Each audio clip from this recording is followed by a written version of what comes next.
초기에는요, 바로 가죽 또는 의류 또는 노예도 화폐처럼 이용을 했고요. 곡식, 소금, 기타 필수재 등을 우리가 화폐로 이용을 했었어요. 노예는 이런 거죠. 예를 들어서 제가 뭐 필요한 게 있어요. 그러면 그 필요한 걸 나한테 줘. 그럼 내가 가지고 있는 노예 3개 줄게. 이런 식인 거죠. 그럼 그 노예도 분명 무엇인가 우리가 거래를 하는데 매개체로 사용한 것이니까 원시적인 형태의 화폐라고 볼 수가 있거든요. 바로 그런 의미입니다. 근데 이런 것들의 공통점은 있어요. 이거 말고도 많습니다. 뭐 각 나라마다 나라라고 하긴 좀 그렇고요. 부족마다 초창기에 화폐의 매개 수단으로 사용할 수 있는 건 너무 많은데 그 공통점을 뭐라고 얘기할 수 있냐면 일종의 필수재들이 좀 많아요. 필수재라는 것은 뭐냐 하면 그 재화 자체만으로도 굉장히 가치를 가지고 있는 걸 말합니다. 그래서 그 사회에서 반드시 필요한 물건의 일환인 것을 말해요. 그 이유가 있죠. 아마 우리 여기 선생님들 주머니에 지갑이 있을 거고요. 그 안에 화폐가 있습니다. 그 화폐를 굉장히 소중하게 생각하실 거란 말이에요. 왜 그렇습니까? 물론 그게 가치가 있기 때문이죠. 그럼 그게 가치가 있다고 어느 순간 이게 컨센서스가 형성된 거죠? 왜? 바로 국가에서 공신력을 부여한 거죠. 중앙은행에서 이걸 우리나라의 가치를 얼마로 측정해서 이거를 주면 어떻게 할 수가 있습니다라는 공신력을 국가에서 부여한 거예요. 근데 원시 부족 사회에서 그런 중앙은행이나 이런 정부라든가 행정기구가 있었겠습니까? 없죠. 그러면 나 혼자 이런 걸 들고 와가지고요. 내가 이걸 화폐로 쓸 거고 난 이걸 10만 원짜리로 생각해. 바꾸자. 이렇게 하면 거래가 이루어지지가 않아요. 그러면 어떻게 해야 되느냐? 그 화폐로 사용하는 그 매개체 요 자체가 스스로 자신의 가치를 갖고 있어야 돼요. 그렇지 않습니까? 이거는 아무도 여기 계신 분들이 필요한 물건이 아닐 거란 말이에요. 그죠? 그럼 이걸 가지고 이게 가치가 얼마니까 바꾸자라고 하면 소용이 없는 거예요. 근데 우리 모두가 가치 있게 생각하는 게 있겠죠. 대표적으로 쌀이라고 치자고요. 이건 우리가 모두 이거는 나한테도 필요하고 너한테도 필요하고 다 어느 정도 필요한 물건이잖아요. 그걸 들고 와서 거래를 하고 그거를 보편적인 거래 매개체로 사용한다? 당연히 그 자체가 가지고 있는 담보하고 있는 가치 때문에 거래 매개체로 사용할 수가 있는 거죠. 그래서 어떤 동네에서는 가죽이 굉장히 필수재로 필요한 동네였을 거고요. 어떤 동네는 당연히 노예, 곡식, 어떤 동네는 소금이겠죠. 이런 필수재들이 가장 원시적인 형태의 화폐에 대용해서 사용되고 있습니다. 사실 요즘 우리가 셀러리 해가지고 우리가 봉급이란 단어를 쓰잖아요. 이 봉급이란 단어의 어원도요, 소금을 뜻해요. 라틴어로 살라디움이라고 되어 있는데요. 즉 예전에 로마 시대에는 소금을 가지고 군인들에게 월급을 줬습니다. 왜냐하면 그것도 자체가 필수재이고 이것만 가지고 있어도 어디서든 교환의 매개체로 사용할 수가 있거든요. 그래서 그런 데 기원했다라는 흔적들이 어원에서도 많이 남아있어요. 자, 그래서 각 지역마다 자신들이 가지고 있는 여러 필수재들을 가지고 화폐를 사용했었는데 제가 말씀드린 것처럼 어느 순간 고대 국가에서는 전 세계가 모두 금속을 화폐로 사용하기 시작했단 말이에요. 물론 그 함량은 다르죠. 동이 많이 들어갔느냐, 은이 들어갔느냐, 구리가 들어갔느냐 다 다르지만 화폐를 사용했단 말이에요. 최초의 게 그마 일렉트럼 코인이라는 건데요.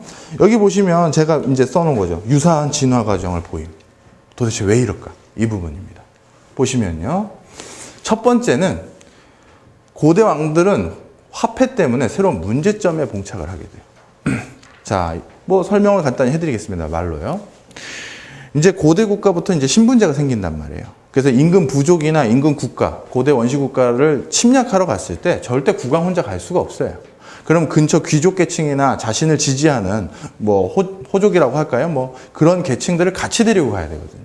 그리고 전쟁에서 이겼습니다. 그죠? 그럼 어떻게 해야 돼요? 전리품을 나눠줘야 되죠. 그죠? 전리품을 나눠줘야 되는데 여기 있는 땅들이 있을 수도 있고요. 아니면 그쪽에서 잡아온 그 노예일 수도 있겠죠. 자, 이거를 자기 혼자 가지면 다음번 전쟁에 아무도 참여하지 않아요. 그래서 이제 나눠줍니다. 여기 계신 분들이 저희 그 고대 국가의 귀족들이라고 하자고요. 그럼 노예 몇 명, 노예 몇 명, 노예 몇 명, 그 다음에 땅들도 좀 나눠드려요. 그러고 나서는 어떻게 되느냐. 그 다음 생각을 해보세요. 귀족들도요, 당연히 그 당시 귀족이라고 뭐 사치하고 싶지 않았겠습니까? 사치하고 싶을 거고, 사고 싶은 게 많을 거예요. 그럴 때 어떻게 하면 되겠습니까? 돈이 필요하잖아요. 근데 돈이 예전에 뭐였다고요? 이런 것들이라고요. 그래서 지난번 전쟁에서 잡아온 노예, 그래서 국왕에게 나눠받았던 노예가 있었고, 그리고 나도 땅이 있어요. 그럼 그 땅에서 곡식이 나겠죠. 자, 그걸 가지고 내가 사고 싶은 걸 다 샀는데, 그런데 또 사고 싶은 게 있어요. 근데 나는 노예를 벌써 다 썼어. 어떻게 해야 됩니까? 간단하죠. 그 귀족은, 그 지배층은 자기가 자기 사병들 데리고 근처에 다른 뭐 열악한 부족을 찾아가서 또 잡아와도 돼요. 아니면 자기가 자기 밭에서 또는 자신의 어떤 토지에서 생산해낸 곡물을 창고에 놔두고 있었는데 그것들을 대거 방출해서 사고 싶은 걸 사면 되는 거죠. 그죠? 자, 그런 얘기는 이걸 다른 말로 하면 무슨 문제가 있냐면요. 바로 모든 귀족들이 화폐 발행권을 갖고 있는 거예요. 그렇지 않습니까?